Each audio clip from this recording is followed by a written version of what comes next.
So let's get started on the details. When it comes to pitch, our musical system uses letter names.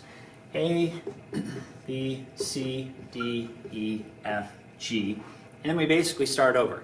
That's it, those 7 letter names, or pitch classes.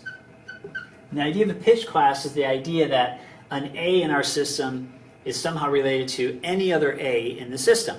So when I was playing on the piano, I could have an A really down low, or I could have an A quite a bit higher. Those are both A. Well, what makes them A? Well, it's really related to something called the frequency of the pitch and the mathematical ratios that go into them. So if you remember Pythagoras, all of this stuff goes back to Greek theory in many ways. In fact, these letter names eventually come from really Greek theory.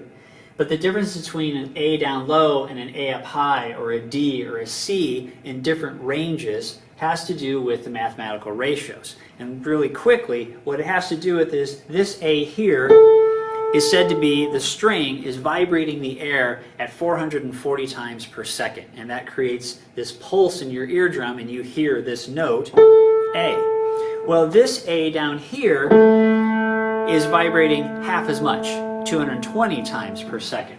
So the ratio between them is 2 to 1. So that mathematical ratio represents something called an octave, which is abbreviated like this and spelled like this. So the octave is really fundamental in music. In fact, when I was playing before and I said the women could sing this note easier than the men and women, their voices naturally fall into octaves generally. The same is true for adults and children, and it just has to do with the physical size of the voice box and the muscles that are inside. Now, how this relates to the pitches is, again, when you look at a piano, there are 88 keys across the entire piano. And there are a lot of A's and a lot of B's and a lot of C's and a lot of D's, and so on. They all retain the same name because we generally think of notes, pitches, or melodies even that are in the octave as essentially the same thing. There are some technical differences, but they're effectively the same thing. So when you're singing Christmas songs with a group of people, if you're singing it in octaves, different octaves, we all think of it as the same song. We don't think of it as something completely different.